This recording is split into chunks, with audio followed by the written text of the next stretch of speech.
Good afternoon, everyone.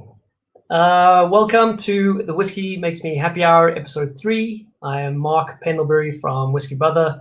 I shall be your host for this afternoon yet again. Unfortunately, I'm still trying to convince Dave Broom and Charlie McLean to host on my behalf, but it seems they have much more important things to do, like write whiskey books and try whiskey casks. So it is my pleasure to be here again. This is our third episode of Whiskey Makes Me Happy Hour, and a nice opportunity to share a digital dram, both with the South African whiskey community first and foremost, but with any whiskey lovers joining us from all over the world. It is the 17th of April. I'm coming to you live from Johannesburg in South Africa.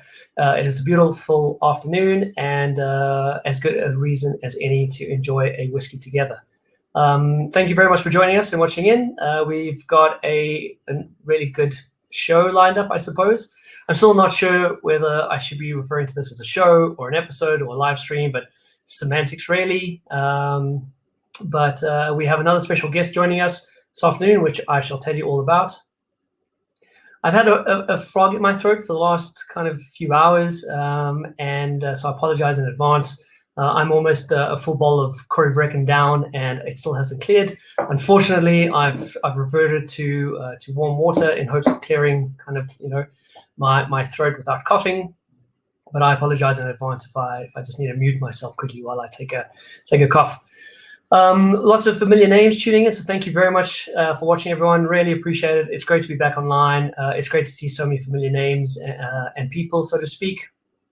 And yeah, so in the chat section, just share your thoughts, share what you're drinking. Some really nice whiskeys being consumed by viewers. Glenmorangie 12, Bowmore, lots of Ardbeg. It was Jura 21, some Glenmorangie. Well chosen drams, considering who our special guest is this afternoon.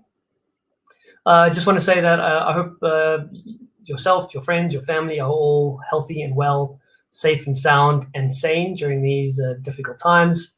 I hope you still have enough whiskey. I saw someone comment that they're running a bit low. I really sympathize. I'm sorry. I'm running a bit low too. Not everything behind me is open for drinking, even though in theory it could be. If times get tough and the lockdown is extended, I shall definitely be opening some of these bottles behind me. But yeah, hopefully you have enough whiskey to see you through what we hope is the last 2 weeks of the South African lockdown. Before we kick off, just quickly, if there are any technical issues, just come back to the link. So just, I appreciate it. If I drop off or if something happens on your side, you can just come back to the link and we'll pick up from where we left off. It doesn't happen too often, but just in case it does, that's the route to take. There was a question from Hardy from Cape Town regarding previous episodes. So this is our third episode. This is now it's our third week in a row doing this. We'll keep it up for as long as the lockdown continues. But the previous episodes are available either here, so just come back to the URL and the post event, and the video will be viewable. You can replay it. Alternatively, we also upload them onto YouTube. So if you do miss out, or something was said that you want to revert to, or you want to share it, and please feel free to do so, then just come back to this link or go to YouTube. One of the, motivations for this is the ability to interact. Unfortunately, unlike Zoom or Hangouts, we can't get everyone up on stage, and thankfully there's a hefty amount of people watching, and that does rule out though having everyone up on screen. The idea here very much, unfortunately, is that you have to listen to me speak. I have to listen to myself speak, very unfortunate as well, and then we bring on some other faces. So special guests, as you've seen, as we have coming up later shortly, and then maybe one or two other WhiskyBrother team members, just to break the monotony of my face. But if you have any questions, please feel free to post them. If you're on a laptop or a desktop, at the bottom of your screen there's an ask a question section. So please ask a question, anything whiskey related, anything you'd like to know. If we mention something, if I say something that you're not too familiar with and you actually want to get more information, it's a great opportunity to ask a question. As well, then, if you have any questions for our special guest, he'll be talking very much around Glenmorangie and Ardbeg today. So if you have any questions about those distilleries or about those brands, about those whiskeys, please ask away. If you go to the ask a question section as well, if you like someone else's question, you can upvote it. So just in case there are lots of questions, which I know is unlikely, but if that is the case, then I can go through the ones that are most popular, and I can present answers to those questions. Then very much around kind of digital dramming, right? So fill your glass with a whiskey. Let us know what you're drinking at the bottom in the chat section. Let us know where you're watching from. It's great just to see kind of, the variation of where people are watching from, what they're drinking, what they have in their glass. Like I said, I have a pour of Ardbeg Corrie Reckon. This one here, everyone should be well acquainted with it. If you're not, hopefully by the end of this, you'll have additional insight into that release and the distillery. A firm favorite of mine. I'm out of Ugadel, so the Corrie Reckon is a great fill-in, and yeah. So yep, let us know what you're drinking. Lots of names popping up and comments. So thank you very much, everyone. So for today's episode, I'm skipping through some of the whiskey news. To be honest, it's only been a week, and although in a normal week in Scotland and the whiskey industry, globally, there's always some news. At the moment, obviously, considering the global coronavirus epidemic, things are not kind of happening as fast. Most things are not happening. And so not too much news. Any news that was picked up this week, I'm going to just bank that for next week. This week, I'm very keen to just jump in with our special guest. I think fascinating individual, lots to talk about, great person, great guy, and that should make for hopefully some interesting and enjoyable, entertaining viewing. So our guest for this week is Brendan McCarron. Brendan is the head of Maturing Whisky Stock for the Glenmorangie Company. Now, if you're wondering why it's Glenmorangie Company, but I'm clearly drinking Ardbeg. I mentioned Ardbeg. If you were a keen observer, you may see I'm wearing an Ardbeg Day shirt from a few years ago. So the Glenmorangie Company owned both the Glenmorangie Distillery as well as the Ardbeg Distillery. So two very different distilleries, which I think makes for a very interesting role if you work across the company. I'm very, very interested in speaking to Brendan about that.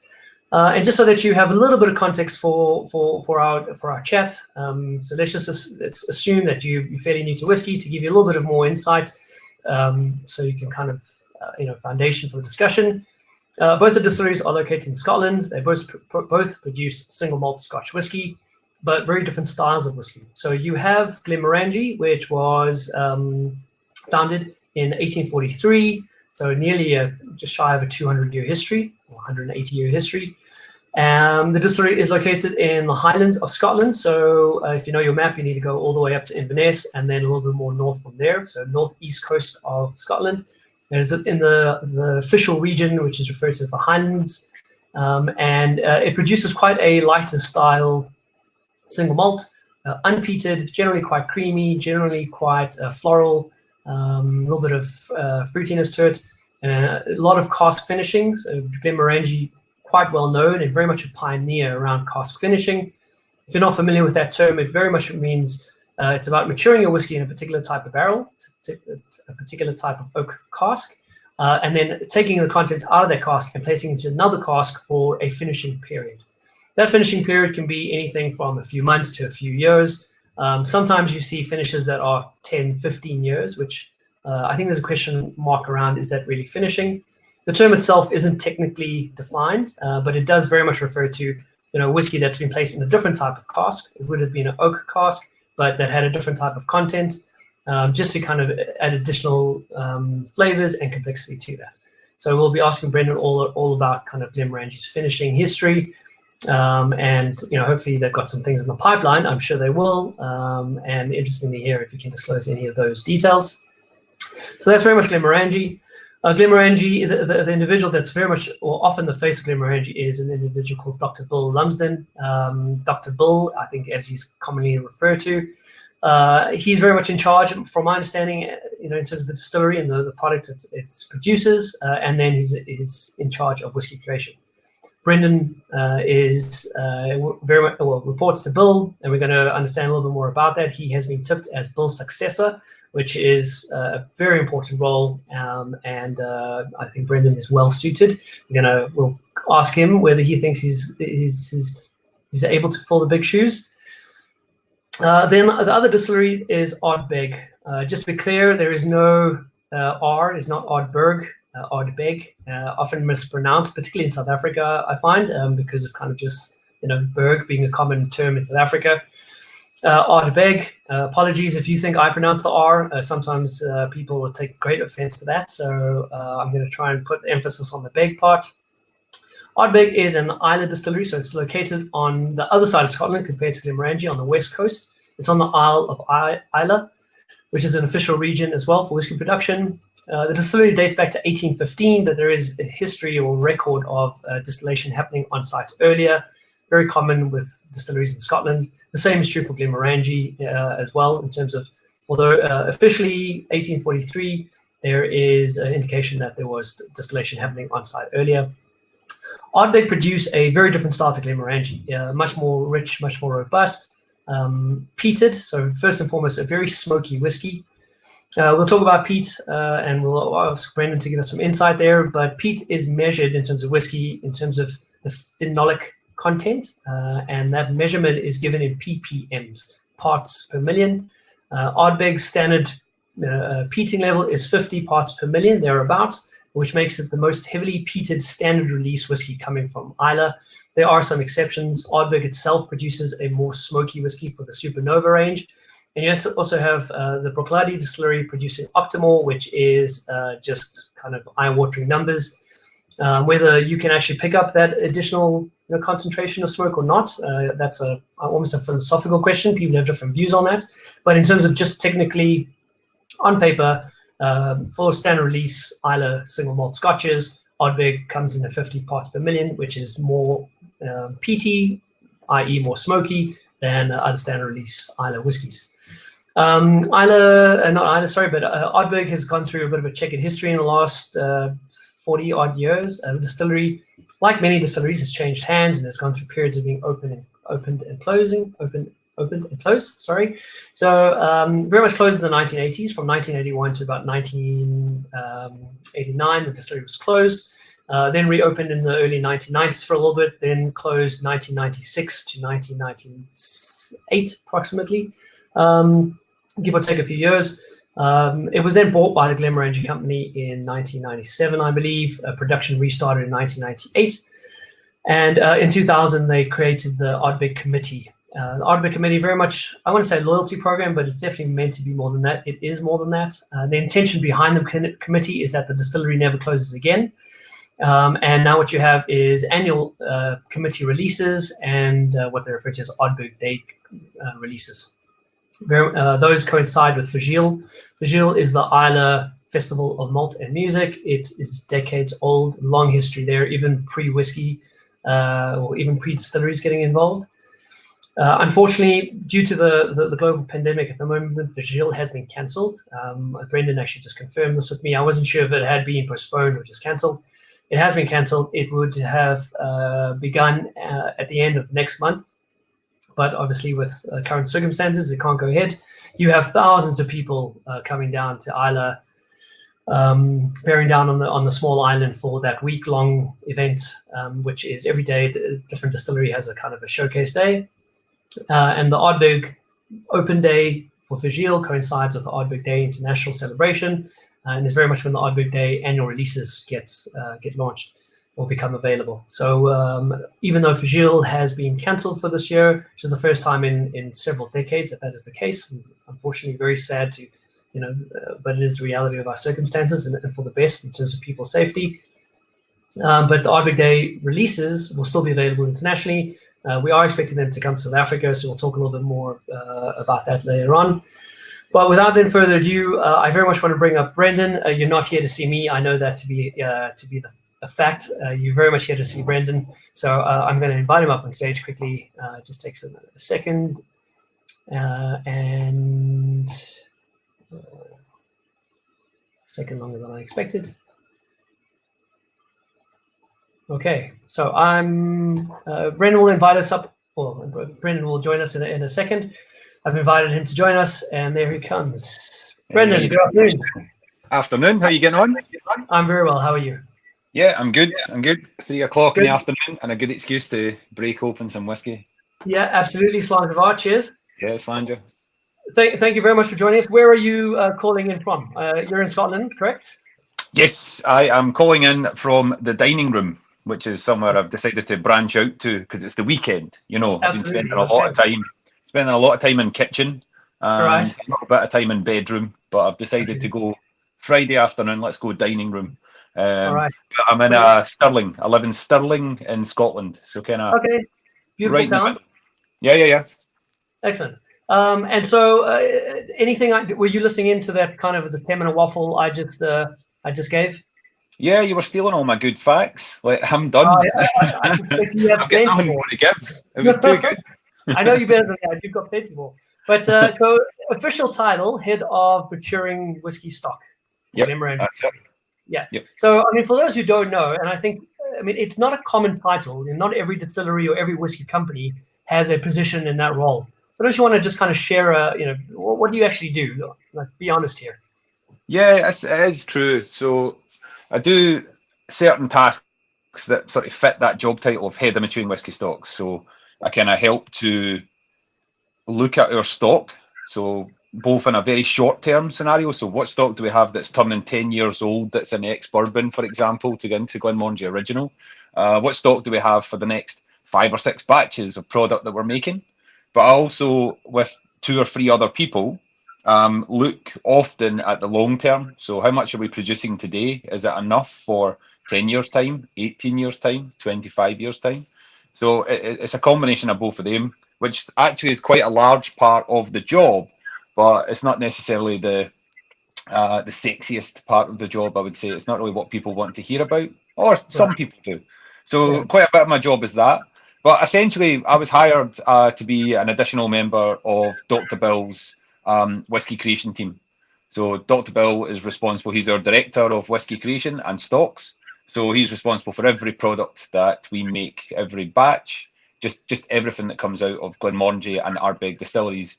Dr. Bill is creating, and I work under him as one of his whiskey makers. So I help to nose, taste, and approve all the batches of whiskey that we do. Our core range. I get to make some whiskies under Bill's sort of watchful eye. So I had a big part to play in making Ardbeg Anno, big part to play in the new Ardbeg Wee Beastie.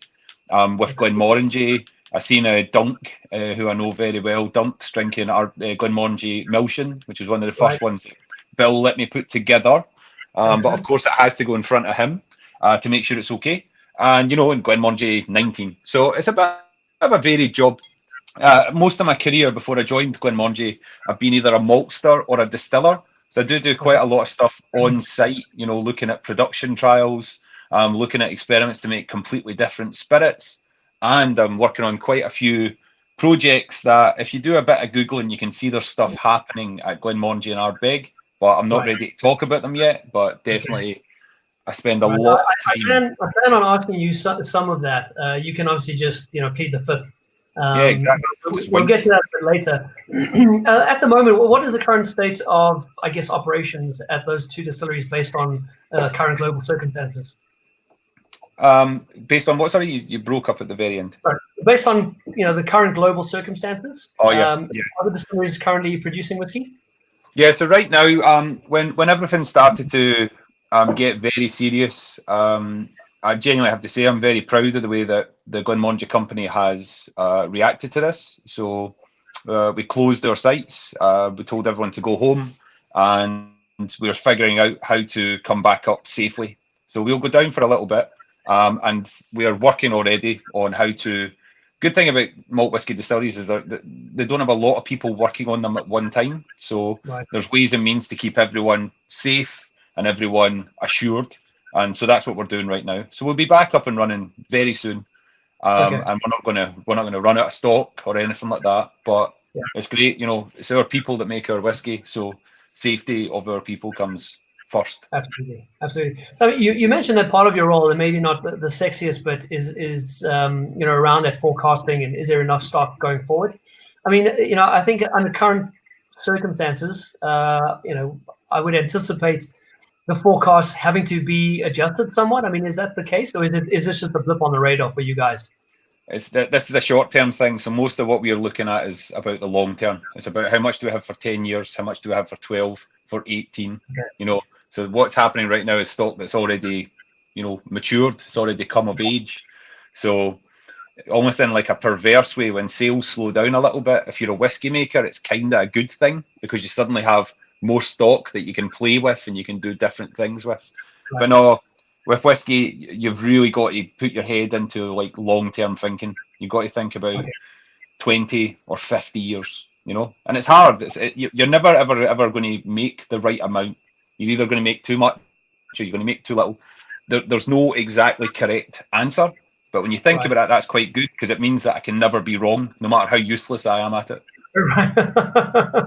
Right. But I mean, and so what is your background before whiskey, you know, in terms of studies and stuff? How did you come about being in the current position? Yeah, so I did chemical engineering at university, which sort of lends itself to getting a job in, you know, production and operations. So for a couple of years before I joined the whiskey industry, I actually used to make penicillin. So I used to make drugs before I made alcohol. So I used to make penicillin for 2 years. And then after that, my girlfriend at the time was homesick and she wanted to move back to Scotland. So I was like, right, okay, I'll start looking for jobs. And I got a job in the whiskey industry. So I used to work for Diageo. And almost immediately, as soon as I got that job, me and that girlfriend split up. So I was kind of furious about that. But it ended up for the best, you know, because I got into the whiskey industry.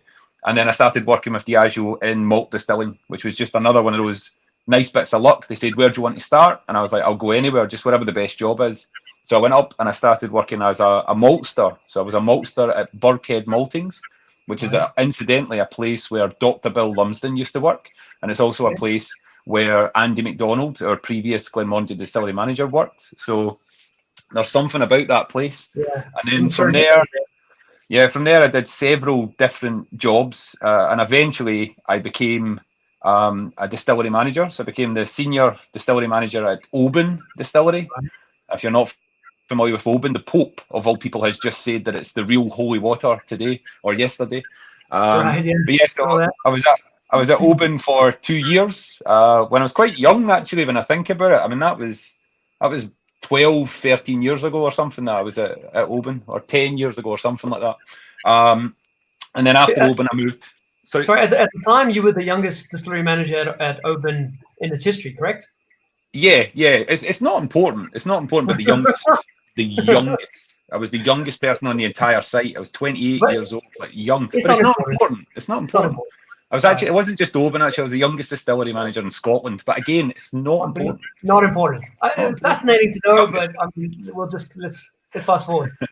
Yeah, and then after that, I moved to Islay. And on Islay, I was the group manager. So I was the manager of Lagavulin, Kalila, and Port Ellen.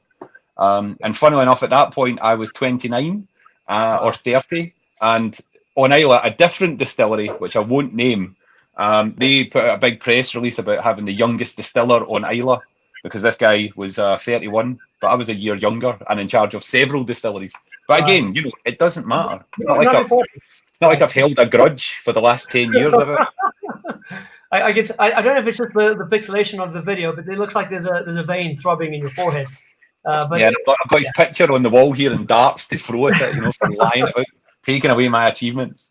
All right. So, and after that, I spent 3 years on Islay, and on those 3 years in Islay, I was making Lagavulin and Kalila Spirit as part of this big team, and I was also making like really smoky malted barley and selling it to 6 of the 8 distilleries on Islay, and that is how I got the connection with the Glenmorangie company. So I got to know Mickey first of all. I got to know Ardbeg, and then eventually I got the chance to come in and kind of take on this role as, you know, a potential successor to Dr. Bill Lumsden. And if it all works out, great. And if it doesn't work out like that, you know, it's a great job that I'm in right now. Right. So to be clear, I mean, when you initially, I guess, applied or were in discussions with Glenmorangie about the position that you now hold, was it from the start, you know, highlighted as potentially Dr. Bill's successor? Sort of yes and no. Yes and no. I think it was just they needed more people in because the company was growing and the company was doing new stuff. But I think I could see that this is something that could have potential in like 10 years or something like that. And I think Bill kind of alluded to it, you know, with like a nudge and a wink. And then eventually, you know, it's just started to be clear because I'm doing quite a lot of the same work that Bill does, and I get to travel out in the world and talk to people. that, you know, people kind of make the assumption that, you know, I could potentially take over from Bill, you know, Right. and that'd be great, but it's a long way off. It's still a long way Okay. off, and I'm Right. in no rush. You know, I'm still young. Did we talk about me being young? Yeah. I'm Just still to young put it on, enough. that's what you said, right? Yeah, and I'm still learning as well. That's the other thing. I'm Yeah. not ready. Yeah, I mean, it's something that I often say though is that, and we're in different leagues here, but you know, again, whiskey is my livelihood, but you know, there isn't a day goes by where it isn't about learning and sharing knowledge. There is always something. If you think you know it all, you're a fool. You know, there's hundreds of years of history and people and places and thousands, tens of thousands of releases. There's so much complexity. So I think for me personally, as someone who's, you know, kind of, you know, being in the whiskey industry and is passionate about it, to hear from someone like yourself that you're still learning, it doesn't make me feel so bad about not knowing, you know, so much. Yeah, I would be a bit nervous if you met anyone who said that that's them, they're done, and they've got nothing more to learn. They've learned it all. Yeah. That's a red flag, I would say. Yeah, I think my assessment is they don't know how much they don't know. You know. Yeah.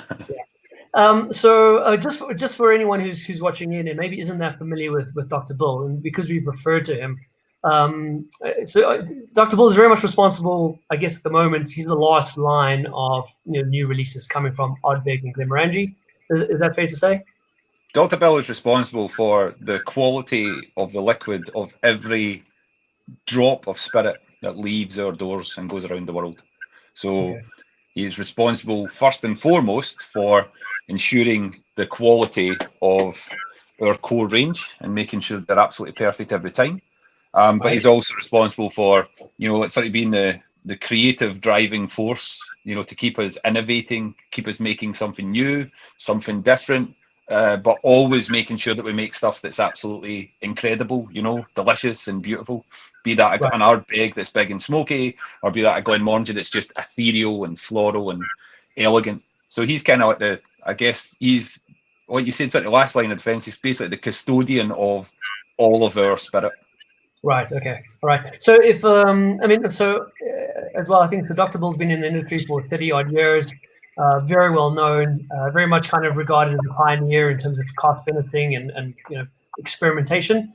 What I would say to anyone watching, you know, when we're done this, go Google Brendan first, and then go Google Bill, just if you want to do more reading, right? So in terms of that, I mean, we know Mickey Heads is currently the distillery manager at Ardbeg. You referred to Mickey earlier. Mickey's also just announced that he's going to be retiring soon in October, I believe, after 13 years at the distillery.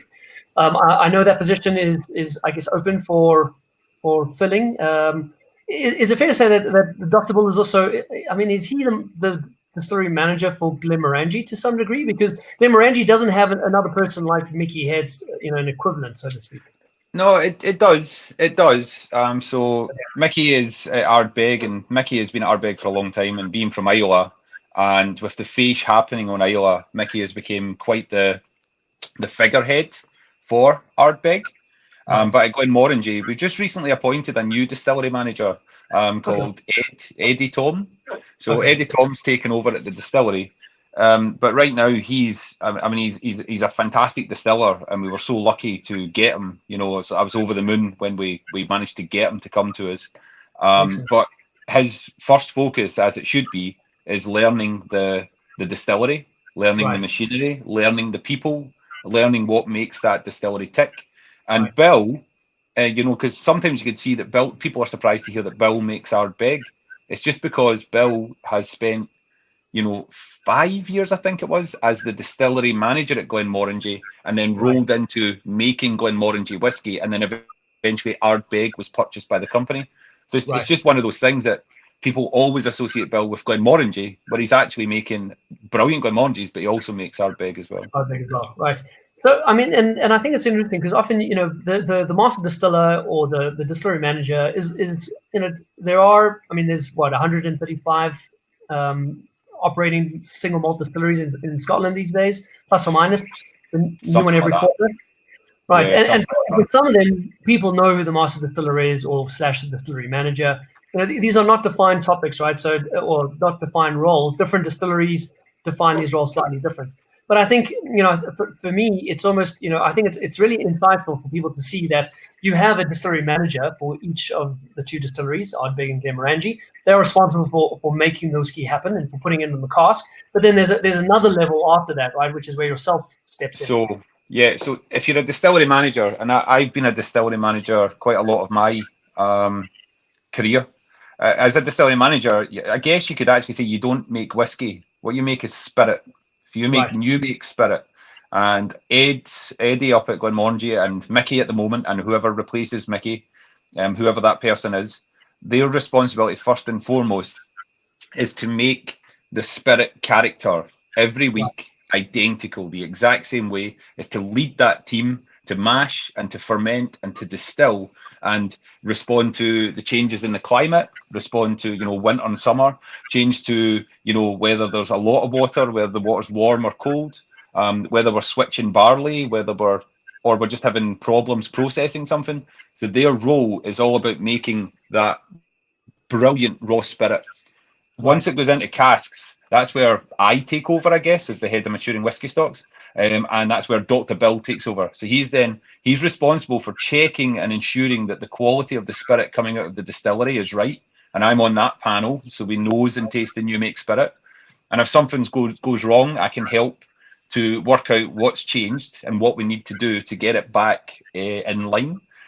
And then after that, if you're a whiskey maker is not a distillery manager. So distillery manager is making the spirit. Whiskey makers are choosing which casks, how long they mature, which casks they're married with, what works, what doesn't work.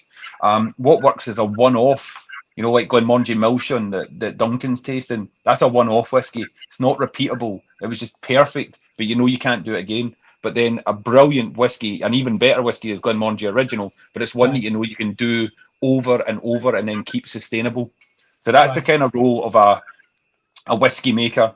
But I guess it is, again, it's not a deception or anything, but it's just one of those things when people come out into the marketplace, it's already such a complicated topic, whiskey, that when you meet people out in different markets and they say, what do you do? These roles of master distiller or master blender tend to cover quite a lot of stuff. Right, yeah. So if you think about people visiting the distilleries, they'll then often hear about, who's making the whiskey, and you might get to meet the guys there.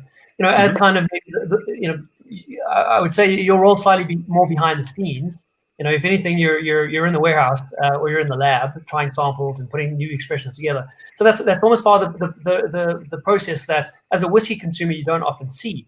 I would almost say that Dr. Bull was the exception there, and now you in kind of coming up behind him. Glenmorangie have been quite proud of saying, well, these are our guys making it. They're brilliant in what they do, and this is why you should know them. There are others in the industry that fill the same role with other distilleries that we know, but there's plenty out there we don't know. So it's nice to kind of have that additional insight and get to know the people that are playing with the samples and responsible for putting the whiskey together in the bottle. Yeah, it is. I mean, don't get me wrong, it's a very enjoyable part of the job, but it's not my favourite part. My favourite part's being in the lab, getting the samples, making new whiskies. But part of the job, definitely Bill and I we'll maybe go 4 or 5 big trips a year each, to go to South Africa or go to America or go to Asia or go wherever it is, and spend, like a good 10, 12 days just try to hit as many places as possible and just try and bring to life, what is going into these whiskies, why we make them the way we make them, and why they get us so excited, and why we love them, and why we love them so much, and why we get so excited about them as consumers too. Yeah. So I mean, it's a very different spirits, right? Very different distilleries, and very different styles being produced. Could say that. I would imagine if you walk into the warehouses, I mean, you're not. I almost want like a sense of like being overwhelmed that there's just so many different casks in play. There's so much volume there for two very different beasts. I mean, what is the approach to the difference between these two distilleries? Yeah, so it's quite funny. They're a bit different. Is absolutely true. It's night and day. It's just night and day working with these two distilleries. And what we tend to do, and it's not always, but 99% of the time, if you're going to be working on Glenmorangie samples, if you're going to be approving Glenmorangies, if you're going to be trying to build together, I don't know, you're trying to build together some port cask samples of different finishes to change Keem to Ruban up to 14 years old, for example, which is what I'm drinking right here. Look at that colour. It's a stunning whiskey. But if you're doing that, you tend not to work on Ardbeg that day. So you tend to work on Glenmorangie all day. Don't do the Ardbeg. Even if you're tempted, you've only got one Ardbeg sample to look at, and it's just an approval, and you know it's going to be fine. Don't do it. Leave it till the next day, and you almost need to do that. It's like you have to come in like a Glenmorangie state of mind or an Ardbeg state of mind, because they are so different. They're so different, and it's like a gift and a curse, if that's a phrase. And if it's not a phrase, well, it is now. I believe it is now. Yeah, it is now. It is now. Write it down. Someone get a note. But sometimes I just love working with Glenmorangie, and I hate Ardbeg, because you buy in sherry casks, for example, or you buy in some really big Bordeaux red wine casks that are in pretty tannic French oak, and you're thinking, yeah, this is going to do something incredible. And you'll put Glenmorangie into it, and you come back a month later or 2 months later, and it's not ready yet, but you can absolutely see the trajectory that it's on. You can see where it's going. You can see what it's going to taste like. So you think, yeah, right, let's put a reminder in. And David in our team is the master of all these kind of keeping track of where all the casks are. And you say, right, let's get samples out of that in 3 months' time. And then it'll come into the entire Whiskey Creation team to have a look at. Now, that's great, because you don't know exactly where it's going to be, but you know roughly where it's headed.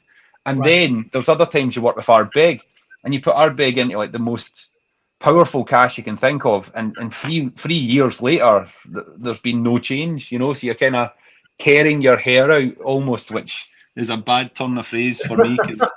Is that what happened? Yeah, it's gone. It's just, it takes me so long to wash my face in the morning, as it retreats back up. But that same curse and pleasure, if you like, can go vice versa. Because sometimes with Glenmorangie, if you cannot pick up that kind of beautiful citrus, if you can't get that floral, outdoor and summer kind of aroma to it, if you lose that, to me, you lose Glenmorangie. You have to be careful. Even Signet, which is the biggest step away from our sort of distillery character, our identity. But even in Signet, you can still pick up a little bit of that burnt orange and orange peel. But that's the problem sometimes with Glenmorangie. It can take on the cask too quickly, so you can't really control it. And that's when it becomes brilliant to work with Ardbeg. With Ardbeg, you have time, and things are moving slowly and changing slowly. So it really is. Sometimes you just love one of them, and with the other one, you're going, will you slow down? Or the very next day, you're saying, will you please speed up? So I mean, I'm assuming it's more than just the peatiness of the spirit, right? I mean, that's going to be a factor, but there must be something about obviously Glenmorangie famous for its tall stills, producing a lighter style new make spirit. Ardbeg obviously powerful and peated, very phenolic, more robust. I mean, is it more than just the peat that interplays with the wood there? What is your scientific kind of proposal for the difference there? Yeah, so the answer is yes. There's so many different things. I'm sorry, keep my eye on the chat here, just in case anyone thinks he's kidding on. Ron Gowdy absolutely is one of our best employees at Ardbeg Distillery, so he is one of us, and I hope you're well, Ron. Excellent. Welcome, Ron. Thank you for joining us. That's awesome. But what you're seeing is that there's hundreds of things, thousands of things that change what makes one whiskey taste one way and one whiskey taste another. I am not going to use the French word. I don't believe it's terroir. I do not believe it's terroir. Terroir to me is the soil changing the grapes, and that's a thing. But there definitely is. There's something about that sense of place. There's something about where your distillery is situated that influences the flavour. But to try and make it a little bit easier, if I was to give you like the big hitters in terms of what changes the flavour between Glenmorangie and Ardbeg. So the first one is not going to surprise anyone. Glenmorangie is unpeated Scottish barley, and Ardbeg is heavily peated barley. So that is a big difference. But after that, Glenmorangie and Ardbeg, we kind of mash in a similar way. We're looking for like a clear wort, a slow mash, not many solids. And we also ferment for roughly the same amount of time. And no one believed that that was a decision made when we bought the distillery. It was not. It's just it was a natural kind of thing. So you're looking at about 55, 60-hour fermentations. But the big difference here, Glenmorangie ferments in stainless steel washbacks. So every time you rinse those washbacks with warm water, you sterilise them. Nothing's left behind. Ardbeg, yeah, squeaky clean. You know, just straight back to. So every single time you start a fermentation, you're completely in control of it. You're adding the yeast at the exact time, and you get this sort of bright, lively fermentation at Ardbeg. And also, when you're adding that yeast to mineral water, because Glenmorangie has Tarlogie spring water. So you're using this sort of like high-grade mineral water. We almost should be bottling and selling that as well, because it's incredible stuff. At Ardbeg, you're using soft water that's running down from Loch Cugadal, and you're fermenting in wooden washbacks. So with wooden washbacks, you could have all the steam in the world. You're not going to sterilize a wooden washback. So over time, you get just this different flora and fauna that are hiding in these wooden washbacks, and they change the way that the fermentation takes place. So the smoke is absolutely up here, and that's the flavor you're going to get. But underneath that, there's these little bits of sort of fermentation that's happening in those wooden washbacks. So you're looking for that funky, soapy, dank sort of texture that Ardbeg has, and that slightly damp and earthy and mucky flavour that Ardbeg has. Some of that's coming just from a different structure of washback. And then the other big one, at Glenmorangie, super tall stills, same height as an adult male giraffe, huge, elegant stills, which means massive amounts of copper contact, which just means it strips out all of the impurities that we don't want. It strips out the sulfurs, it strips out the masking elements, and it just lets those fruity, peachy, apricot, floral notes that we've created with mineral-rich fermentation, it just lets them kind of shine through. So there's so many things that are similar at these distilleries, and then there's things that are different, and they all contribute to make it. I mean, these two both fermented for the same length of time and both matured for 10 years. So on the very strictest level, you can say, oh, they must be very similar. And then you taste them and it's night and day. I mean, there's, and it's become almost cliche, right? The art versus the science, But I mean, the truth is, at a high level, whiskey production in Scotland is done the same way. If you're making malt whiskey, it's the same, 5 steps, if you will.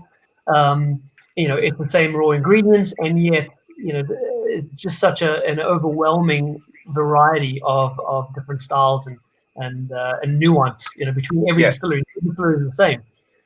You've got different levels of fermentation. You've got different sizes and shapes of vessels. You've got different people running these distilleries as well. Don't forget the influence that the people who run our stills, the people who show up every day, every week, and work 24/7 to make this spirit come.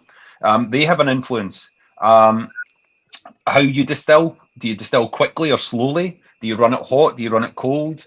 It's the same 5 steps, but you can do those same 5 steps in so many different ways that it's an infinite number that will come out at the end. Yeah, it's a beautiful thing. So moving on, just briefly, then I'm about to pour my last dram of this particular bottle. Ah, nice. Right, so, I mean, would you care to just introduce the audience to this? This came to South Africa in 2018. I know the global release was 2017. Yes. But it's a release quite close to your heart, as far as I'm aware. Yes. So this is one of the projects that Bill set me loose on, to sort of come and put samples together and put in front of him, and then take his feedback, take his guidance, and then go away and work on the next thing and the next thing and the next thing. And eventually it came out as this Ardbeg An O. So Ardbeg An O was the 4th permanent addition to Ardbeg. So we had Ardbeg 10, just realised my thumb's out of shot. Ardbeg 10, then we had Ardbeg Ugadal, and then Ardbeg Corryvreckan. And it was those 3 Ardbegs, that was it. It was just those 3 Ardbegs for like 10 years. 10 years. So it felt like time to introduce something else that was permanent, and also would been kind of doing the maths and squirreling away some stock to try and, you know, have enough to supply a new product. And after thinking about quite a few different ways we could take this project, we settled on this idea of making something that's smokier but sweeter than Ardbeg 10. Right. And so that helped guide the first part of this whiskey, which was what strength is it going to be. So we knew we had to have it similar to Ardbeg 10 so that it's there to compare and contrast. And with Ardbeg 10, if I had a one-word descriptor for Ardbeg 10, I'd use the word raw. You know, It has this raw, in-your-face smokiness because it's just Ardbeg spirit and ex-bourbon barrels. There's nothing else going in there, so it just lets you really get down to what's happening there. With Ardbeg Anno, we've actually made it a little smokier by using virgin oak casks. So virgin oak casks had a bit of texture, they had a creaminess. It doesn't show up as creamy, but it adds a creaminess to that liquid. But most importantly, it doesn't hide the smoke. It almost makes the smoke go up. You know, you can almost see the smoke coming out of the glass when you have these New Char oak cask samples. And then alongside that, we have Ardbeg and Pedro Jimenez casks. So Pedro Jimenez is dark chocolate. It's milk chocolate covered raisins, and it adds a certain darkness to the colour as well. And it gives a sweetness, it gives a roundness. It adds this kind of rum and raisin ice cream note. But if you use Pedro Jimenez only, it hides the smoke. So that's the trick. It's these two parcels that are doing the heavy lifting. The Pedro Jimenez is giving you chocolate, coffee, just this general sweetness, milk chocolate, raisins. And then the New Char oak element is just letting the smoke come to the party. So what you should get is on the nose is an initial burst of smoke, but then it follows through with sweet notes. You get something, dried fruits, sultanas, maybe even just milk chocolate that's starting to melt in the heat. And then when you sip and you taste Anno, it's in reverse. You get that sweetness, you get a little bit of Turkish coffee coming through. You then start to get more traditional Ardbeg, something slightly medicinal, and the last lingering finish is smoke again. So Ardbeg Anno, smokier and sweeter and just more rounded than Ardbeg 10. I don't think anyone could have given the whiskey a better pitch than what you just did there. They best use you in the marketing, material. But and it's you're the best person to describe it, since you're very much the creator behind it. So that was brilliant. And lovely addition to the range. I guess congratulations. Your coming of age whiskey, is that to some degree? Yeah, it was great. So don't get me wrong, it was still, I was helping to put together these samples, but they very much had to get past Bill. So it was Bill that was guiding me. I mean, early on, I seen the Pedro Jimenez casks, and I'll be genuine, I thought, this is it. This is perfect. We'll just do Ardbeg and PX. And it took a little bit of thinking, and it would have been great for a single cask. It would have been great for an Ardbeg day. It would have been great for something like that. But the issue was, this is your fourth permanent Ardbeg, and this is what Bill was saying to me and coaching me on. He's like, do you really want it to not be that smoky? And that's when you go, right, okay, this requires a bit more. So yeah, I'm definitely very proud of my involvement in Anno.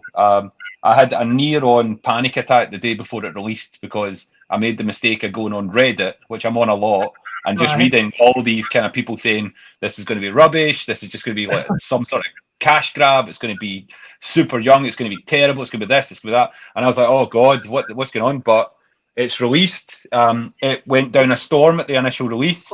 It just won Best Non-Aged Single Malt at the IWC Awards. And yeah, thank you. And it's just like, and I'm seeing lots of people here just like stuff they'll say, what a great whiskey it is, or it's my favorite Ardbeg, and I just love that. I love reading it. Haters gonna hate, right? Haters gonna hate. Yes. So yeah, Brendan's going to read. Yeah, the sale will tell you. So the Anno is very much kind of batch driven, right? So as long as you're required to make more batches for subsequent outturns, then you've done a great job and people are enjoying it and drinking it, and that's what's most important. And I can see lots of questions coming in as well. I mean, I'm happy to start answering questions, but someone said, what's the difference between Anno and Ugadal? Anno is about smoke and sweet. So it's got elements of sherry to give sweetness, and it's PX sherry, but then it's got this much bigger smoke thing. and it's very much a compare and contrast to Ardbeg 10. So sitting at that, it's 46.6 alcohol. Ugadal is our big sherry. So this is half the batch is Oloroso fully matured casks. So it's like powerful sherry element. So it gets much more of that bacon and grilled meats. You know, it's like a braai. It is like a braai. If my accent's terrible there.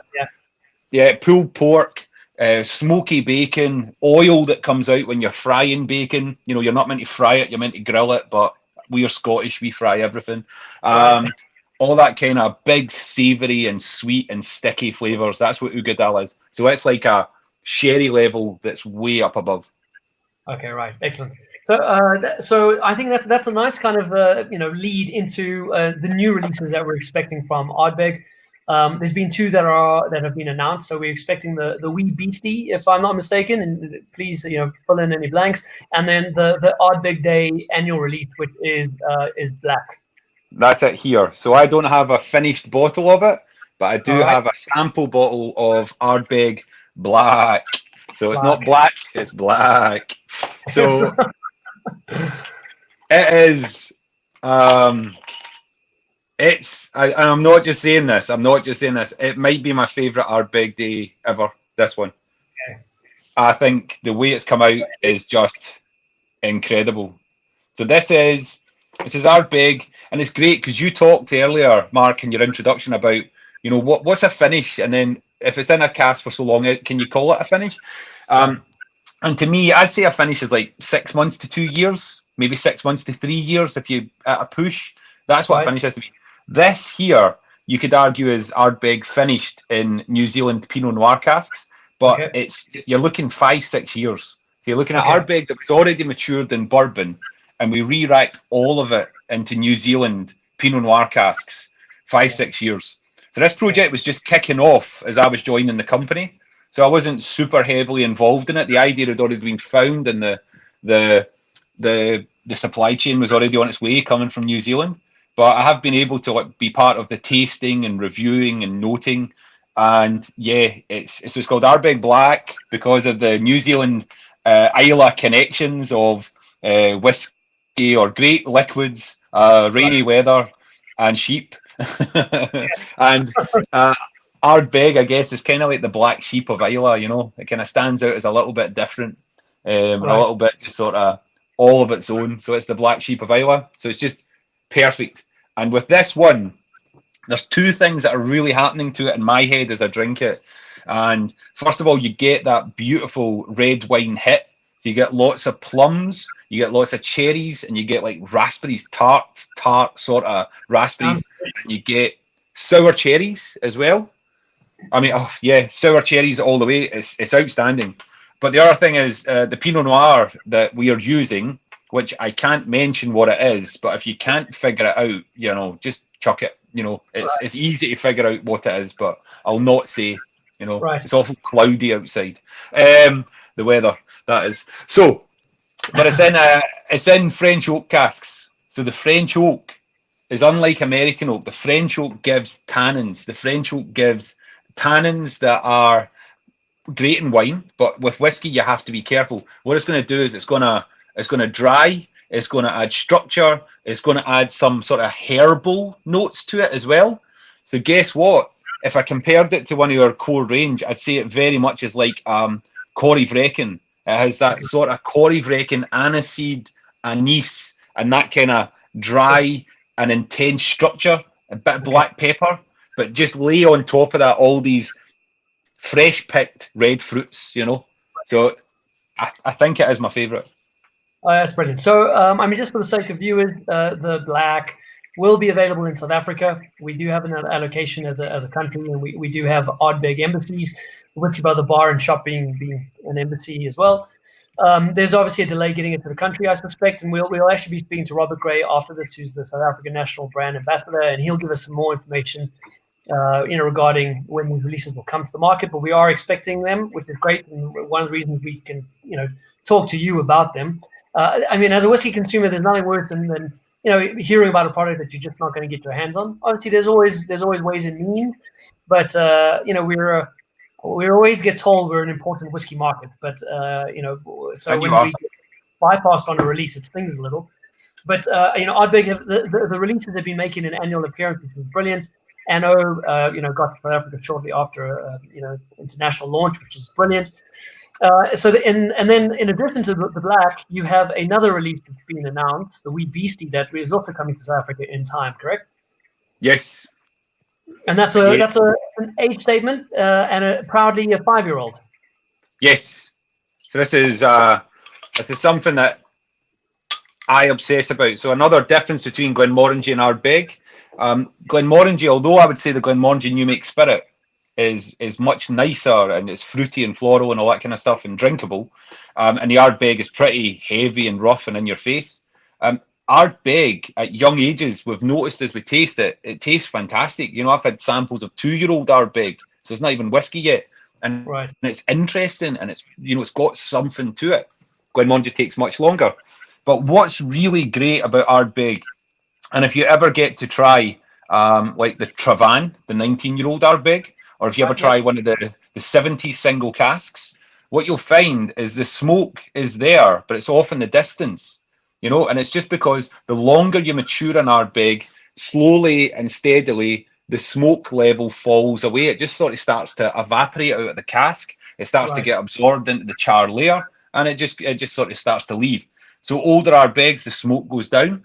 And if you follow that logic, it means younger Ardbegs, the smoke is way, way up. So the smokiest Ardbeg you can have is if you're ever lucky at the distillery to get your hands on some of the New Make Spirit. That's as smoky as you can make it. Once you put the smoke in, that's it. It's going to start going down from there on. So our 10-year-old is incredibly smoky because of the smokiness of the barley we use, the distillation and the way we mature it. But the 5-year-old, we felt it was important to put this huge 5 right on the label so that people know this is going to be just a different level, a different sensation.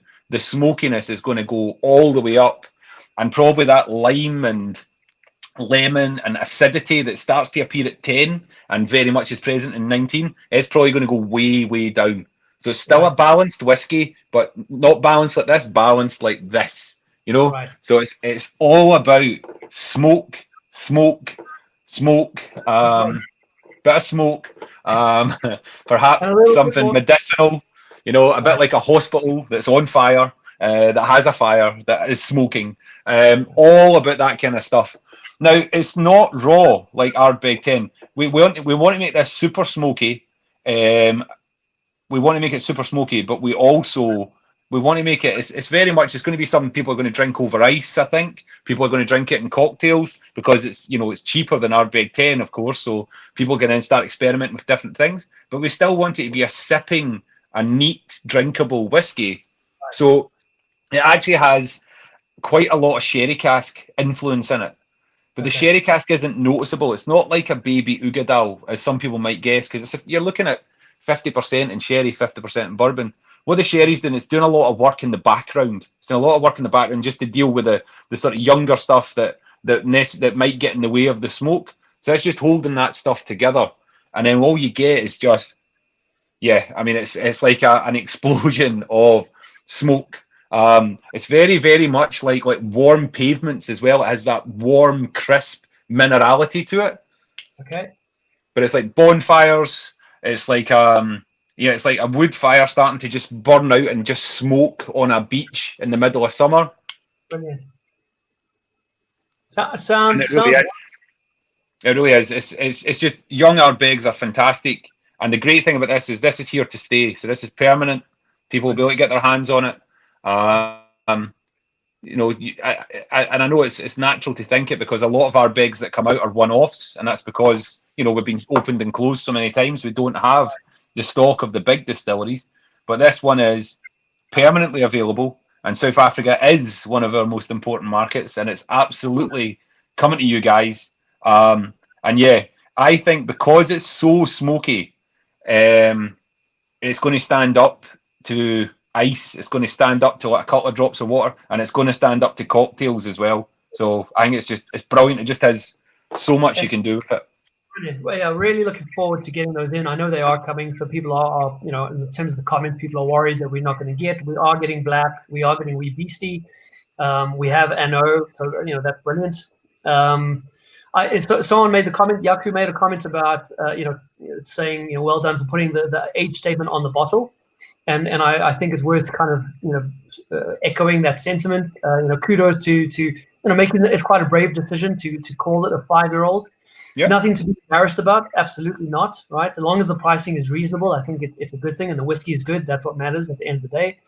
And I also as a kind of a whiskey enthusiast, I'm well aware, and I think if you look back in kind of the last 100 years, there have been plenty of standard release whiskeys that were young at the time. I say young, but 5, 8.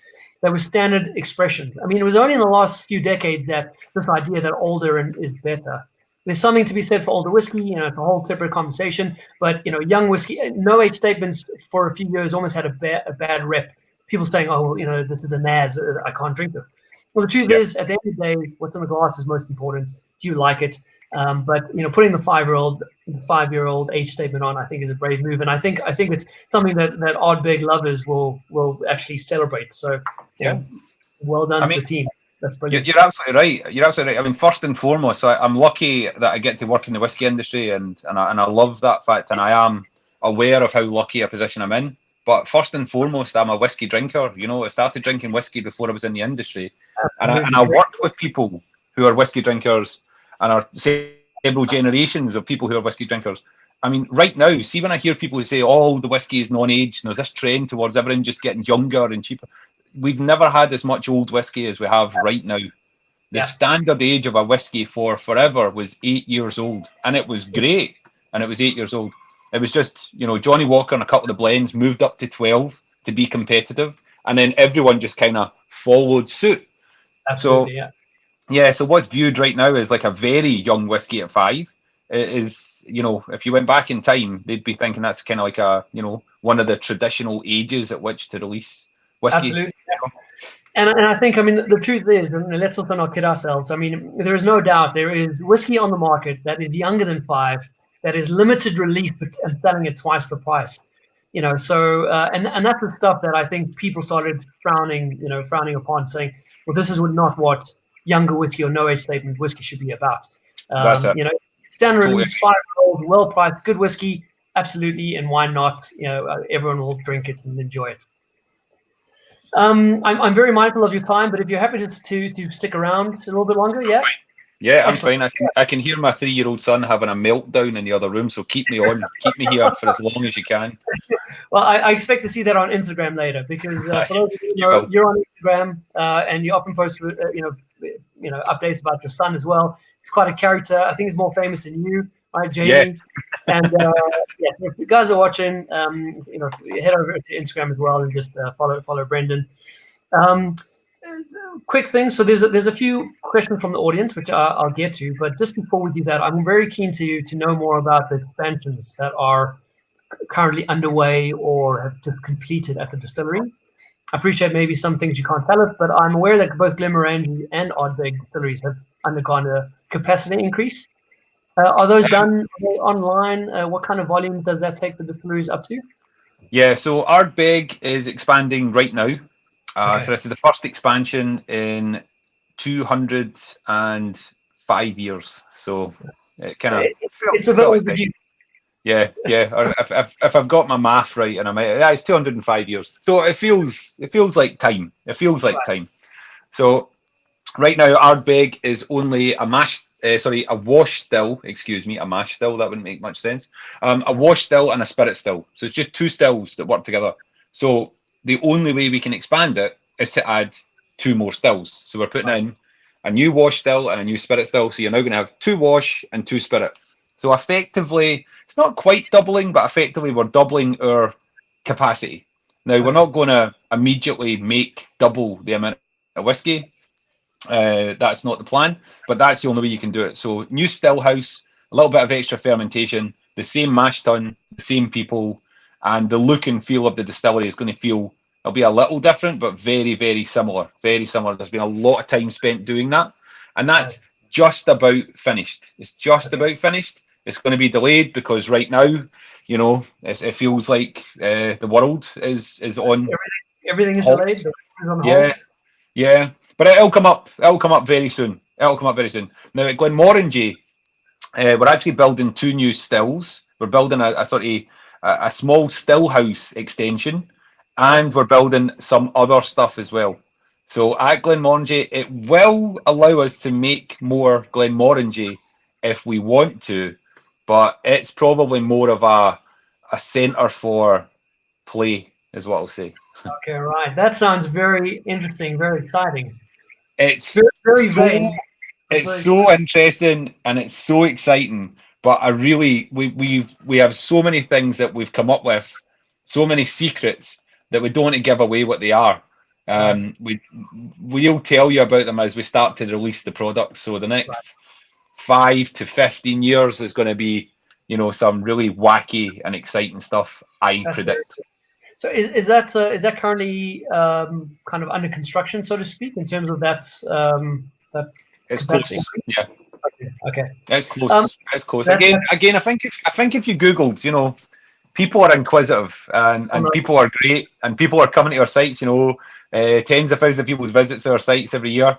People know that something's going on. So if you have a little look around, you'll see some stuff. I see a question from a guy, I'm assuming a guy actually, Clifford, saying, is there a risk these types of distillery upgrades could change the flavour profile of what's produced? So I guess the answer is there's always a risk. There's always a risk, but the risk is very small. So you've got to remember that our distilleries are batch processes. So we very much install the same sizes and shapes and types of equipment, and they're ran by the same people, which is really, really, really key. So these people are knowing what they're going to do. If you can keep your raw materials the same, your mash the same, your fermentation times don't change. And the one thing that you need to watch out for, and I'll be completely honest, like the first couple of batches that will come off the new stills won't be good enough. And we'll mark them and we'll work out how to use them. Because the copper has to be activated and the copper has to come to life. But after that, you absolutely should be able to guarantee the spirit quality. That's why you have great distillery managers. That's one of the things they're there to do. Absolutely, and I mean also, you know, you have a benchmark because you have an existing distillery that's producing new make spirit, and the intention is for the capacity increase, you know, the new stills to produce the same style of spirit.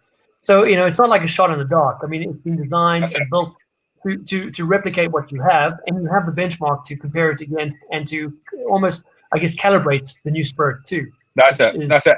And we're all a little bit guilty. I am too. So don't worry, I'm not hating on marketing or anything, but we're all a little guilty. If we hear about there's a coffee shop round the corner and it says Starbucks, we all go, oh, Starbucks, they're big, they're everywhere. But then you see this little tiny place and you go, oh, they're tiny, so they'll be better. And you don't know. You just don't know.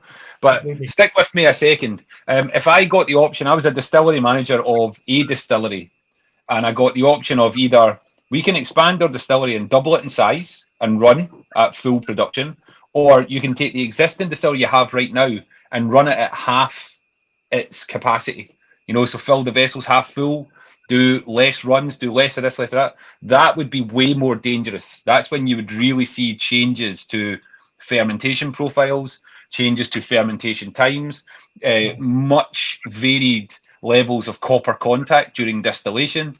That would be the one where it actually becomes riskier, you know, is when you have a distillery. Yeah, very interesting. I think also, I mean, so your comment about, well, your vague comments about Glenmorangie, I think, you know, what has been obvious is that the private edition series over the last 10 years has been very innovative, right? And even pre the private edition range, you know, Glenmorangie is a distillery that, you know, are known as one of the pioneers of cask finishing. Last year, obviously, we had the last release of the private edition series, number 10, which was the Alta, which looked at wild yeast, which is absolutely brilliant and, you know, very much, I think, a hot topic. You know, I think lots of people start playing with more or are playing. I'm sure you guys will be playing with more. So, you know, love to see what that results in a few years. But there's lots of talk because there's so many new distilleries and they need to stand out quite early. So a lot of guys are you know, and I wish them all the best. I'm, you know, keenly watching the space. But you have new distilleries saying, "Oh, we're going to be doing this, and we're going to be experimenting." You know, Glenmorangie are a distillery to me that don't they don't market it until the product is available. They don't say what they're doing until the release is available, to purchase and to pour in your glass. And it's great to have the teaser to say, well, we're going to be playing with yeast. Check the space in 10 years' time, as opposed to Glenmorangie, who said nothing about yeast, unless maybe you got an inside, scoop at a distillery tour, suddenly saying, oh, here's something we've done. We played with yeast 10 years ago. Check it out. Very different approaches. But I think it's brilliant. It's quite funny. I'm maybe speaking a little bit out of turn. I hope I'm not, but we will see sometimes announcements from people. We'll see announcements from some people who'll say, "Oh, we're going to build the most experimental distillery in the world," and it could be in a different country, but we're going to do this. We're going to work with wild yeasts, and we're going to work with brewing barleys, and we're going to work with roasted barley, and we're going to work with cask finishing. And Bill will read it, and I'll read it out in Bill's office, and he'll be like, "Done that. Done that, done that, did that 20 years ago, did that 10 years ago, did that last week, did that, done that, next. So it's fine. It's fine. People need to do what they need to do to, grab the attention and grab a bit. But yeah, we really do. We really do. It always seems to be a question people say, have you ever thought about doing? And before they say anything else, they say, have you ever thought about doing? And you can go, yes. Right. Doesn't matter what you say, we're doing it. We have so many different casks, so many different experiments, and we have plans for way more as well. And it's brilliant. And I think, often it's probably, it's an unsung hero, so to speak, because it often doesn't get the credit it deserves. People get quite excited about the news of somebody trying something, but then overlook the fact that you've got a distillery that for 30 years has been on the forefront of whiskey innovation, and it's almost easy to kind of, downplay the role that the Glenmorangie distillery has had. Are you at liberty to say what the increased capacity for Glenmorangie, could take it to? So I know it's almost 6 million for easy 10 years now. Yeah. So as a rule of thumb, if you add 2 stills, you can make about 1 million litres of alcohol, roughly speaking. So Glenmorangie right now is 6 million litres of alcohol. And it'll go up to potentially 7, but we won't run at that, because when you're innovating or trying experiments, it's not running all the time. Ardbeg is just over 1 million litres right now, and it'll go up to just over 2 million litres. Okay, all right. So, is it safe to say that the Glenmorangie expansion is almost only about more experimentation and trying some new crazy stuff? It covers lots of different things, but yeah, there's definitely a lot of focus on, we are the leaders in innovation. I believe that, but it's about staying the leaders. It's about, we're in the lead, but let's not just sort of rest on our laurels. Let's jump ahead again. Right. So there's lots of things. There's lots of things that distillery can do. Even one that's quite simple, just buying us some time, So it helps us to make some Glenmorangie Spirit, and then it gives us time to start working on just cool and different things. Right. That's really exciting. I look forward to watching the space in 5-10 years time, see what's coming to market. And it's if anyone's, I just like to get this point across because I think it's important. But if anyone's wondering why Glenmorangie is going from 6 to 7, which is not that big an expansion, usually distilleries double or triple or quadruple or whatever. Have a look at Speyside right now. Some of the distilleries are huge. Still making great quality spirit. They're still. I'm not saying they're making bad spirit, but they're huge. So you might wonder, why is Glenmorangie only going 6 to 7, and why is Ardbeg only going 1 to 2? And it's because that's all we make. So all we make is Glenmorangie and Ardbeg. Right. So we only make single malt, so do all the other distilleries. But you're looking usually at 80% of a single malt distillery is going into blends, and blends are great, and that's one of the big reasons why they're great. But we don't do that. We are just about single malt, and we're just about these two right here. So that's why our distilleries are a little smaller, and it's important. I love that fact. Just to close on the Glenmorangie, I guess expansions before we go into some questions. Apart from the additional pair of stills, is there any other bottleneck in the production line in terms of mashing, fermentation? There always is. You're always going to have a bottleneck, and you just adjust as you go. But usually you don't want your if fermentation's your bottleneck, that's a dream, because it's easy to add extra fermentation. There's not a lot of moving parts in fermentation, and it's also reasonably cheap. Nothing's cheap in whiskey, but trust me, but it's reasonably cheap.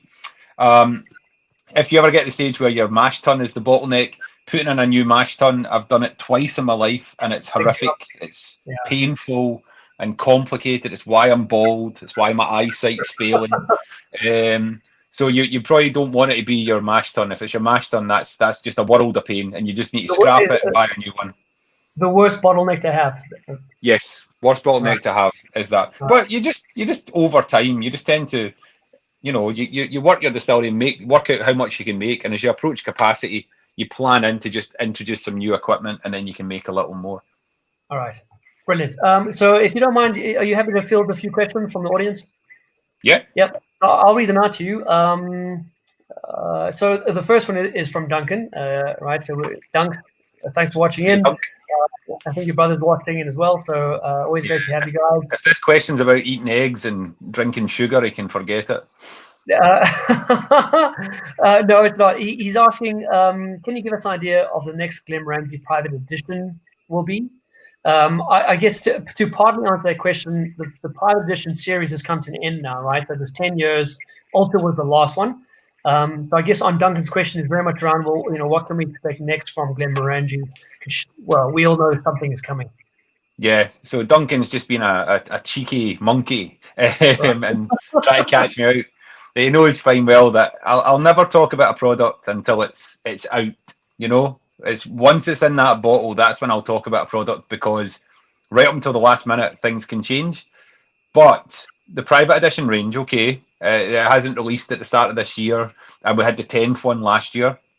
But that doesn't mean innovation stops. So all I'll say is we are going to continue to innovate with spirit, with casks, with age, and with the goal of making one-off, small-ish batches of delicious whiskey. And the next one is going to hit all of those notes. It's going to be some people's favourites. It's going to be some people who go, I like it, but I prefer the other one. It's going to be another conversation starter. So Don't worry. Private edition hit 10, but we are absolutely still all about innovation and flavour and deliciousness. So don't worry.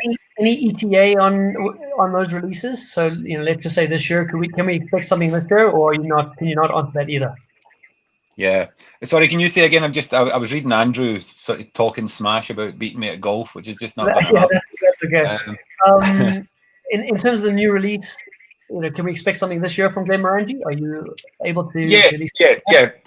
It should be this year. It should be this year. But as you know, right now we are all playing this bizarre game of trying to work out what's going on in the world. So I guess let's make sure everyone's safe first. But if we can safely come back up and things get back to some kind of normality, we're planning it for this year. The whiskey's pretty much good to go. All right, excellent. Thank you for that. And next question we have someone saying, can you tell us more about the cask types used in the Ardbeg core range, including the new Wee Beastie? I know during our discussion you mentioned a few, but maybe just a kind of a quick high-level synopsis. Yeah. Do a quick one. Don't worry, Ali. Ali's telling me to shut up, and they'll give away the secrets. Don't worry, Ali. I've only had 2 whiskies. I won't blab. You have another whiskey. Take your time. So for Ardbeg 10, it's all about Ardbeg and ex-bourbon. So first fills, second fills, and some refills. So that's Ardbeg 10, just beautiful Islay smoky spirit, having a conversation with ex-bourbon as I chase a flyaway. Ardbeg Anno, you have Ardbeg and ex-bourbon, so just like Ardbeg 10 at its heart, and then layered on top of that is sweet and fruity Ardbeg and Pedro Jimenez, and then layered on top of that to keep the smoke up, Ardbeg fully matured in virgin American white oak casks. So then after that, from Anno, we jump up to Ugadal half an Oloroso sherry, which is like a real powerful sherry, nuts, spice, dried fruits.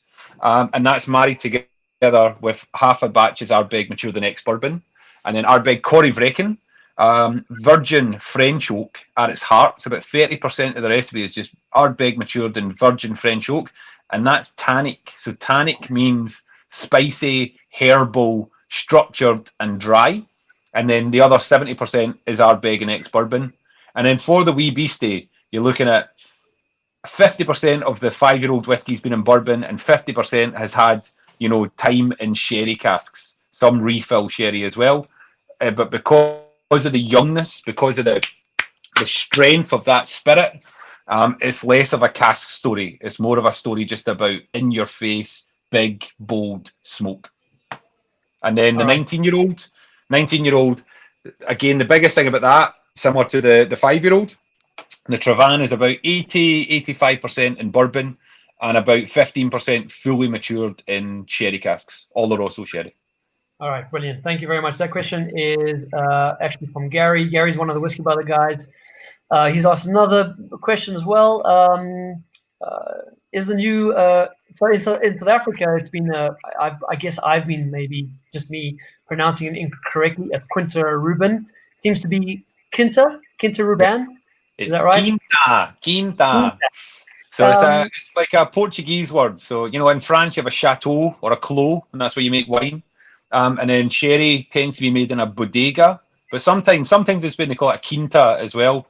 But for Quinta Ruban, it's Portuguese fortified wine, port, that we're using, and in Portugal they call them quintas. So quinta just means winery, and Ruban means ruby in Scottish, and we call it that because there's the colour.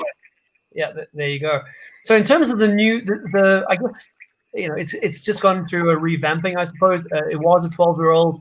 It is now a 14-year-old. That is also available in South Africa, which is great. The question here is around: has the finishing period been increased at all, or is it those additional 2 years? Where are they allocated? So here's the classic answer of yes and no, like a true politician. So the finishing period has been changed both ways. So it used to be 10 years in bourbon, 2 years in port, made the 12-year-old Quinta Ruban. These days, we've decided to make it 14 years old. And if it was 10 years in bourbon and strictly 4 years in port, it would become too porty, for want of a better word. It would sort of become very pink in colour, and definitely much brighter in some of the flavours that we want, but it would lose some of the flavours that we need. So what you actually have is it's pretty much 10 years in bourbon plus 4 in port is some of it. 11 years in bourbon plus 3 years in port is some of it. 12 years in bourbon plus 2 years in port. I think eventually that's what we'll work up to, but we've only made a couple of batches of it. But you are looking at a range of some that have had a long time in port and some that have had a short time in port, just to keep the balance. And then to make it even more complicated is the port casks are 2 different sizes. So we have port barriques, which are a wine barrel, 225 litres, so kind of standard size. And that means quite a lot of port is touching the whiskey. But we also have port pipes. A port pipe is like the size of, a dining room table. It's huge. And it takes about 660 litres of whiskey to fill a port pipe. So guess what? There's a smaller ratio of port to whiskey. So when you use a pipe, you get less port influence. When you use a barrique, you get more port influence. So there's that factor to weigh off, and then there's how long it spends in the wood. And as a shameless self-promotion, if anyone goes on my Instagram, I have got pictures of a port pipe and a port barrique, what the colour of the whiskey looks like side by side. So you can check that out. It's deep in my Instagram, though. You're looking a couple of years ago. Shameless plugs are more than welcome here, Brendan. Not to worry. There's a question around: what's the chances of getting a cask strength release in the Glenmorangie core range? I would say very unlikely. I don't love cask strength whiskey as much as I love whiskey in the kind of 40 to 50 zone, personally. But you don't make whiskey to your own personal taste. That's not what I'm saying. But definitely with Glenmorangie, the higher the strength goes, the more it can kind of start to close up and become a bit one-dimensional. So we like to have people try Glenmorangie at higher strengths from time to time with like Astar and with some of the single cask releases and stuff like that. But as a core range, I don't see it sitting. Okay. I think, gun to my head, if you had to introduce a cask strength, I would do a cask strength Ardbeg 10 before I did a cask strength Glenmorangie original, if I'm completely honest. Great. I mean, I would gladly drink both of those. So I mean, I'm just saying, and I'm sure many of us would. We're just going to leave it at that. So thank you for that. There's a question, and it was from Dunks around more detail around the Ardbeg Day release, the new one, the black. I think we've covered that, safe to say, unless there's anything else you'd like to add. Well, I've seen a couple of questions of people saying, do you think that Ardbeg Black is better than Ardbeg Day 2012? Really, do you think Ardbeg's the best? There's lots of them that are being asked. I genuinely think, and as I'm drinking it here right now, I think it is my favourite Ardbeg Day ever. I really, really think that. It's just, there's something about it, it's just worked so well. Yeah. It is this kind of, it's Ardbeg Corrie Vrecken, which I love, and how could you not love? But there's this plum and cherry, bitter cherry note, so it's sweet, it's bitter, it's just everything. So, and what it is, you're looking at Ardbeg that spent a decent amount of time in bourbon barrels. I'm not going to say the exact time because it's a non-aged whiskey, and I'm not allowed to, and also it's just not right. But it spent a decent amount of time in bourbon. It's been on its way to become an Ardbeg 10, and then it's had a good 4.5 to 5.5 years sitting in pretty punchy New Zealand red wine French oak casks. So that's what creates this herbal, spicy, structured, dry, sweet, fruity, everything. And it's just colour on it as well. It's hard to get colour into an Ardbeg. It's really hard to get colour into an Ardbeg, and that it's colourful, like me. When do you have this is not colourful like you. When do you have any plans for? I know you came to South Africa, was it the year before last, if I'm not mistaken, right? Yep. Any future plans? Let's say this year or next year to come back to the market. This is a painful topic for me. Right. I may be coming to South Africa in early June, and sadly, I think it's not going to happen. But yeah, I'll be back. I was even, I mean, again, so obviously it became clear that I know Duncan here, and I know Lars as well, Lars Forsman, and I was speaking to both of them, and I loved South Africa when I came last time. It was my first time ever in Africa, anywhere, and I loved it. Hung out with Steph Condilas, who's still with us, but with Hennessy, and we just had a ball and met so many great people, and I just loved the country. So this time I was coming with my wife and with my kid in tow, and they were going to I'd go do all my work, and then we were going to spend time and have like a vacation and do everything. And it's this year. It's just typical. It's just typical that it's this year. But we will rearrange. So I don't know if it'll be later this year. I don't know if some miracle happens in the next 2 weeks, things change huge and we're back in, or if it's later this year or next year, but I'll be back. I'll be back, and I cannot wait to be back. Right. Yeah. Well, I mean, we're sorry, and I know. I mean, there's lots happening. So, but it is unfortunate that we had a trip planned with the family and can't make it out. Hopefully that will just be postponed, and we'll see you shortly. Self promotion here as well. So, WhiskyBrother has an annual whiskey festival. It is called the Only Whiskey Show because there is only whiskey at the show. Very simple, and it runs every year. We're not sure about the dates this year because of the pandemic, so we may look to push that out. But all I'm saying is, if you are going to come, it's a good time to come because wonderful show, masterclass opportunity. And most of the people watching this, not most, I would reckon 98% of people watching this come to the festival. It's a great South African kind of crowd. So hope to see you at that. Make sure Rob and the team know about it. Make sure they know about it. We'll bring up Rob afterwards to get some pressure about getting you to that. Happy to take maybe one more question. Brendan, you happy to take one more question? Oh God, yeah, go for it. So Yaku has asked, what's the story behind the Ardbeg Wee Beastie, and when will it be available in South Africa? We'll speak to Rob. I know the Wee Beastie is actually stuck in the ports, so as soon as the South African lockdown is over, we should get those bottles into the retailers, into WhiskyBrother. In terms of the story behind it, you did cover quite a bit, but anything else just you want to say on that? It's just great thing about Ardbeg. If you're going to drink Ardbeg at 10 years, you're getting that kind of perfect sort of, it's still big and smoky, but you're getting a bit of wood influence into it. If you drink Ardbeg, it's 19 or 17 or 20. You find that the distillery character starts to drop away, in particular the smoke. It's still there, but it starts to play a secondary supporting role, and what you get instead is maybe some of the fermentation flavors and some of the wood. Ardbeg 5-year-old is kind of like, to me, Ardbeg 10 is like being on the coastline, right next to Ardbeg Distillery, maybe with your feet in the sea, because you're getting a slightly salty, slightly seaweed.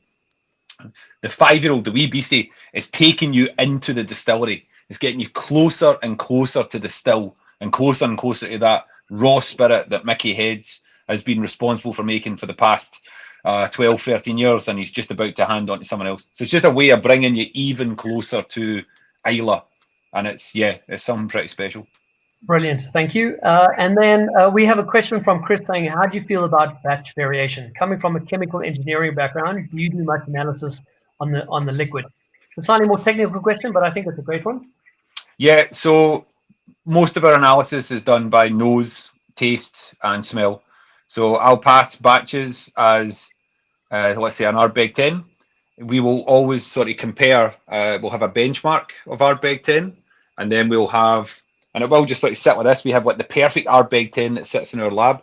We'll put that in a glass, and then a new sample will arrive in a different glass, and we'll pour that into a glass, and you compare them side by side. So our approval is all on eye, nose, and mouth. There's no HPLC or gas chromatography or anything that's going to be used to change the decision. But we still do that, and we try to identify levels of phenols, which we're pretty successful at. We try and identify levels of esters and levels of other flavour formers, tannins, furfurols. But genuinely, it all comes down to nose and mouth. But every single batch of whiskey will be different. So even though this one's tight, these both are tight. There's going to be batch-to-batch variation. Barley is a living thing. It grows in a field. Yeast is a living thing and still is alive, like all the way through fermentation. And casks are made out of trees that are living things. So guess what? You have week to week, season to season, year to year, decade to decade variation, and you're using slightly different ages of whiskey each time to make each of these batches. So there's tiny variation. That's very much around that kind of that magical component, right? The art of making whiskey, as opposed to the science. And as much as I say we, I don't know personally, but in terms of an industry, as much as people understand about the production process and the science and the chemistry behind it, there is that natural variation just based on the process, and that's the magic. That's you know, and kind of beautiful randomness, I call it. It just happens, you know. It's just. Yeah. And I mean, you know, I hope that never peters out, right? That we never get to a point where it's only science. Part of the beauty about whiskey is that magic, is that art. Yeah, I don't think it can, and it's because of the science. So I'm at risk of just seeing, you know, the followers going from 250 or something down to 1 with the person who asked the question. But that's the whole thing about science. With science, you can only really just make it all science if you can control every single variable and change one variable at a time. And that's the thing about whiskey. You can't, you know, barley will grow the way it grows. The weather will be good or crappy on its own whim. You can't control the weather. You can't control Mother Nature. You can't write down how you want trees to grow. You can't write down that you want summer to be cold and winter to be warm. These things will vary, and you can't tell all of your casks to turn 10 years old on the very day that the bottling hall asks for a new batch of whiskey to come down. There's all of these different elements playing into it. So as hard as you try, and I do have a science background, and I think most people who do well and get on and love working in the whiskey industry have a science background. Not all, but most. I think you need it, and I think it makes things better. But you simply cannot control, not even every variable. You can't control a lot of the variables. It's just all about finding the whiskey when it's right and getting it out and getting it into a bottle at the right time.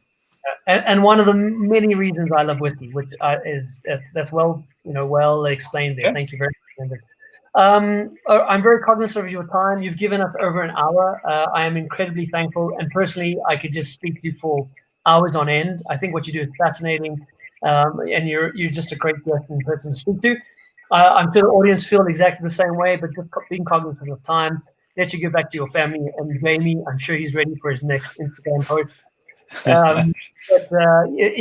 there anything else that you'd like to just say to the viewers at home in South Africa? Yeah, just well, first of all, thanks for coming on here. I mean, I'm blown away by the numbers. That's amazing. Happy to do this again. I could talk about these two whiskies all day long. But yeah, most importantly, and I know everyone's saying it, but I just hope everyone's safe. I hope everyone's coping okay in these sort of crazy times. And yeah, and I hope you all have a nice whiskey tonight. And Slanjiva. Cheers, Slanjiva. Thank you sincerely for your time. Really appreciate it. Keep well, keep safe, you and your family. And we look forward to having you at the Only Whiskey Show back in South Africa. We can meet all these individuals who put in posting comments. Let's hope so, man. All right. Well, cheers. Cheers. All right, so that was absolutely brilliant. And when I said I could speak to Brendan the whole afternoon, the whole evening, I wasn't being hyperbolic.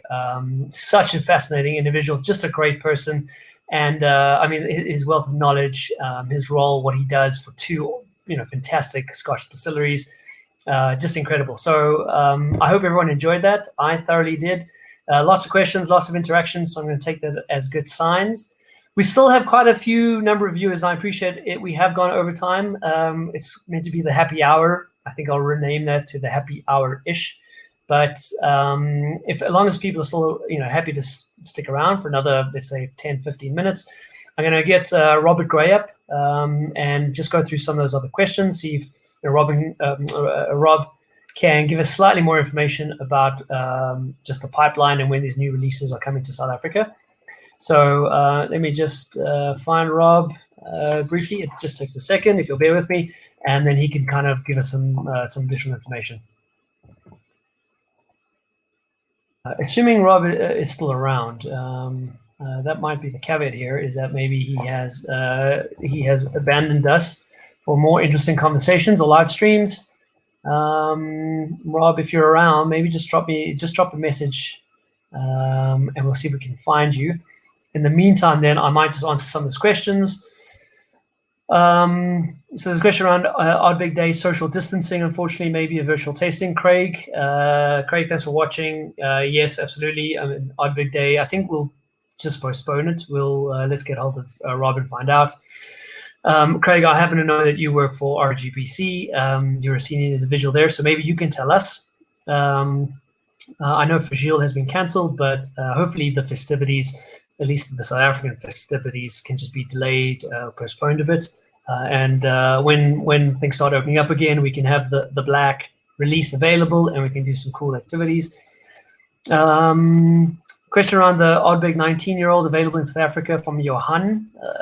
Unfortunately, well, not, and again, we'll try and get Rob in here to give some slightly more insight. As a retailer, we were told the 19-year-old would be available in South Africa in limited quantity. That was meant to be last year. Unfortunately, that didn't come through yet. I do expect that as a market, we will get some 19-year-old, but probably on very strict allocation. So we're looking at quite a limited number of bottles.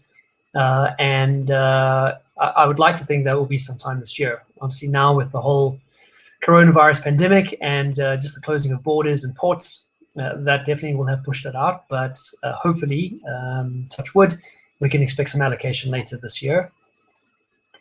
There's a question from Ryan around the private edition number 11. I think we very much answered that, but just in case it wasn't clear, the private edition range from Glenmorangie has ended. It was 10 releases, starting with Sonalta PX back in, I actually took the dates down, back in 2010. And ending with the Alta in 2019. As you heard from Brendan, we will be, well, the Glenmorangie will be releasing new releases, very much part of their, I guess, their MO. What that will be, we don't know, but we are expecting to get something this year, which is brilliant.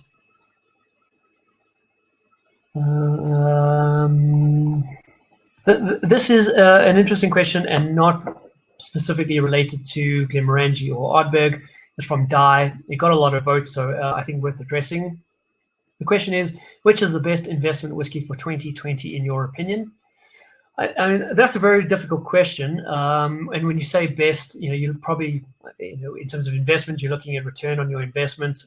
Is there one bottle that has been released this year that has absolutely shot the lights out? Hard to say yet. The year is still early, and some of the returns are only really kind of seen over the coming year or two, or depending on the investment, several years. Yeah, I think that whiskey as an investment is a really interesting topic, and probably one worth pursuing in a discussion like this, and maybe getting on some other people.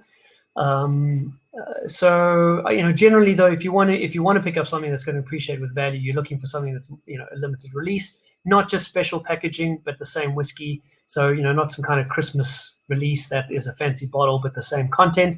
You're looking for a limited release, ideally bottle numbers on the individual bottles. Usually something at cask strength, and something that is quite unique and not going to be seen again anytime soon. Standard releases are always available, so you can't expect those to appreciate much in value. And I guess the question around this is, if you want to pick up something that's going to appreciate in value, it generally has to be at a good price now as well. If you're overpaying now, then the market value of that bottle is not going to increase much. I think through the shop we've seen some really good products, and maybe next week I'll bring on Neil. We can talk more about this, and Gary or Val. Any of the guys will have some good insight here. But I don't want to talk about the Ardbeg Glenmorangie releases specifically with this question. I don't think it's appropriate. But if you're looking at nice single casks, and we get them in South Africa, there've been some great releases. I think of some of the singles that have come to market. They're not widely available internationally because it is a South African independent bottler. They're fantastic whiskies, good quality distilleries. So you're looking at the Ben Nevis was a fantastic release. The Invergordon was very well aged. It was a 45-year-old, beautiful drinking whiskey at a good market price for whiskies that are not often seen as single cask strengths, particularly in this market. And that already stands it slightly apart from most releases and makes it a good investment. I think we'll definitely pick up this topic in future. I haven't heard from Rob, so I'm guessing Rob is not around. I'll do one more quick check, and then I think we'll maybe leave it at that. I just want to make sure that I'm not kind of giving him the cold shoulder when he's actually watching. Rob, are you around? Doesn't seem to be. So yeah, I think on that we'll just come to a natural end of episode number 3.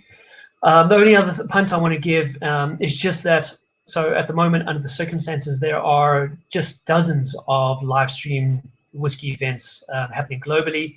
I personally, and on behalf of WhiskyBrother, we really appreciate you watching and supporting, and kind of, the South African community is a special community unto itself. So it's just brilliant to see so many people tune in and share a whiskey and get some cool information. But again, internationally, there's plenty of events happening. So if you're at home and you're maybe more bored than usual, you've got more time on your hands due to the circumstances, it's a good way to plug into the community. And it's just so many events out there. Master of Malt Whiskey Exchange, Fred Minnick from the US is doing plenty of events. Mark Gillespie from WhiskyCast is doing regular events. As we saw from episode number 1, Dave Worthington from Butiki is practically doing daily short events with Sam Simmons, who's brilliant. So just to punt to all those guys, I know if you're online, there's an outfit called Our Whiskey. Becky Paskin is behind it. Brilliant kind of feed to follow. They're running a live festival, broken across several different events. There is a fee there for a ticket to attend, but all their money is going for a good cause as well. So just a shameless punt. It's not even shameless, just a punt to everyone else out there online doing these type of events to keep people entertained, engaged, sharing our passion, and worth checking out. And then just a final thanks to Brendan McCarron. So brilliant to have him on. What a good bloke. Such a what a cool story. Great whiskey, and really honored to have him join us and be so generous with his time. And then thanks to Rob. So that's Rob Gray from Glenmorangie, Ardbeg, South Africa. Rob helped us line that up, so I really appreciate Rob, putting that together for us. Sorry that Rob couldn't join us, and apologies if it's my fault and I just can't find him. But I think we've been running for an hour and 45. That's plenty for this episode. Stay safe, keep dramming. Thank you for tuning in and for supporting WhiskyBrother. We really appreciate it. So awesome to see everyone online. And just saying just saying pies for dinner. Just saying bye and thank you very much and keep safe. Cheers, everyone.